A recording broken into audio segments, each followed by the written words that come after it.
everyone, Jeremy Hansen here, and today is March 13th, 2022.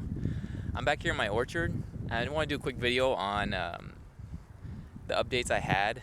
I think we're officially done with our freezes for the year, so I've taken my figs out of storage, I've uncovered my bananas, and the trees are starting to come out in bloom. We got down to 26 last night, but we spiked up pretty quick, so I don't think I'm going to have any damage on my fruit production because of that.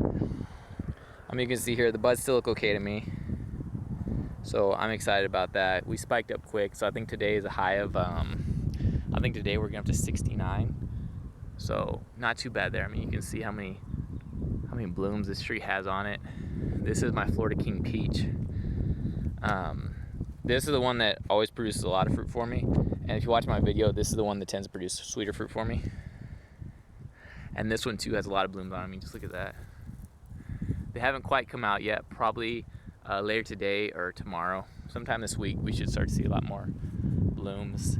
And something I'm really excited is my Flavorosa. Good, duck on a tree there. My Flavorosa is starting to flower right here. You can see that little guy's about to break. And it's gonna be a heavy flower set on it. You can just see all of them. This is gonna look really nice once in flower. And here's one that's broke already, right there. And what really gets me excited, this is my spring satin plum cot, and he's gonna be pretty heavy too. But you see all those. But what's really getting me excited right here is the burgundy is about to break too. You can just start to see right there. He's about to break bud right there, and that's exciting too, because that means he should cross my Flavorosa, and that should mean I finally get some, hopefully, pluots off Flavorosa. And this is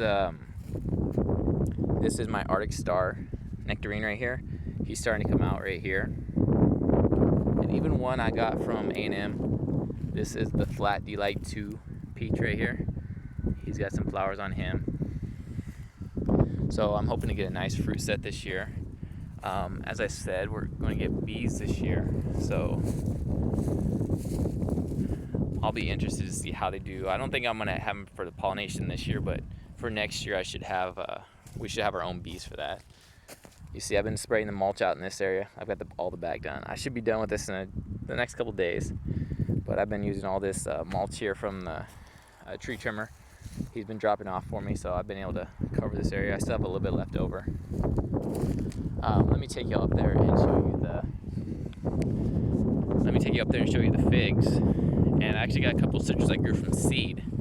I don't know what they are.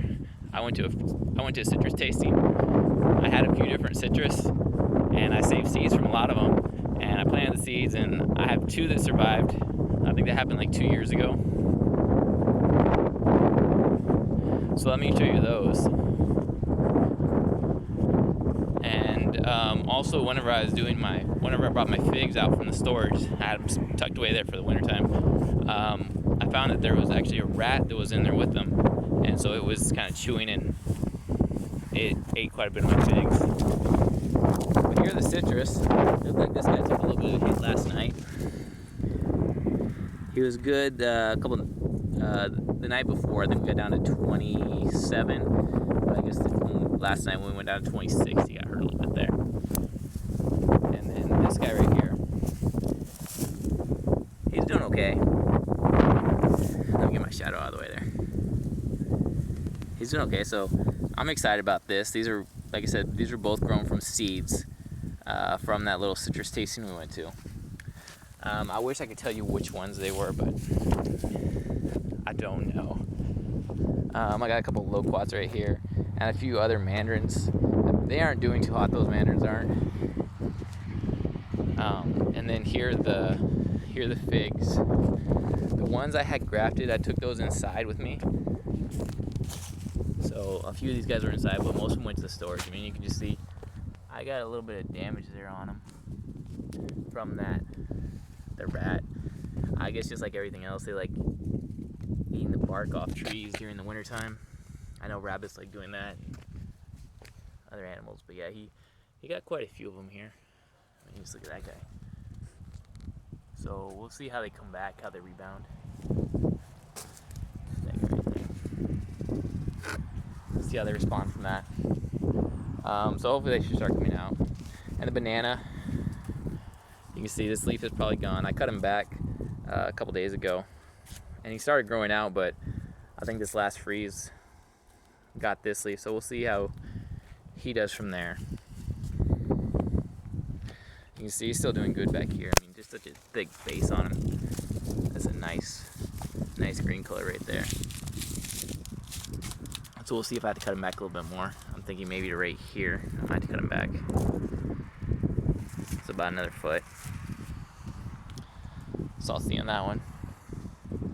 And then these are the seeds I've been talking about over here. Basically, the fruit that we ate last year, we saved the seeds from them and we planted them, and so they've been, so we have a few different ones, mostly pluots, some peaches, a couple pears. Like, see, this guy right here is a pear, and then here's another pear right here. I have two pears, and then most of these are pluots or plums. Here's a peach right here. Those are apples from the store in those little tubs, and then all these right here are seeds that we planted.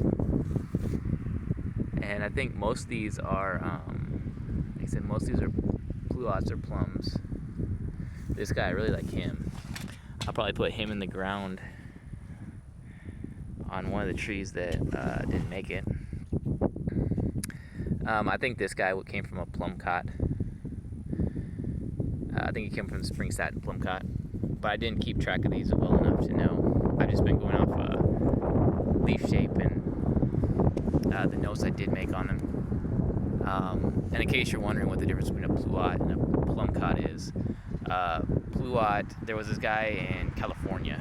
His name was Floyd Zager, and he did a lot of breeding and stuff, but he bred a plum with an apricot. Basically pollinated the plum flower with apricot, and they sectioned it off, and he grew it. He called it a pluot.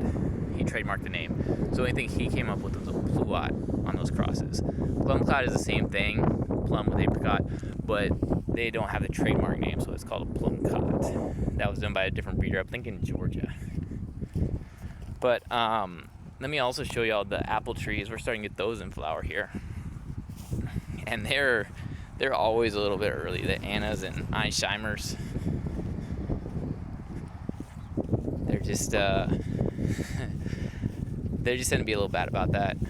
Although I did get 2 crops off these this year, which that's pretty cool. And you can see here, definitely about to break, but you can see this one got a little damage with the freeze right there, the frost. But it should still have plenty. Plenty should have made it. And the Einsteimer, this one's a little bit further behind. So we'll see how this one responds. It's that little frost. And this is also an Einsteimer. He's definitely coming out, man. And yeah, we'll see how they respond with the frost. I'm more confident the peaches will do well than the apples, because the peaches weren't quite as far along as the apples whenever the frost hit. So we'll see on that one. But those are 2 apples that are kind of, I'd consider them wild cards, because they always come out a little bit early, and so I never know if I'm going to get a consistent crop from them. And then there's the mulch pile I've been moving. I still got a little bit more, so I should be able to finish that one side of the orchard, and then I'll move on to the other. I'd also planted a mulberry right here. I think it's a male mulberry, but I plan on grafting to it. So he's just getting started. And then this guy did take a little bit of freeze damage right here. This is an everbearing. I'd say a dwarf mulberry, but he's probably like 12 feet tall. But you can see right here, a little bit of damage from the frost right there, along there. But he should have plenty of decent growth that should do okay. But once they start to come out more, I'll try to make another video. I thank you guys for watching. Hopefully there wasn't too much wind in the video. Till next time, thank you.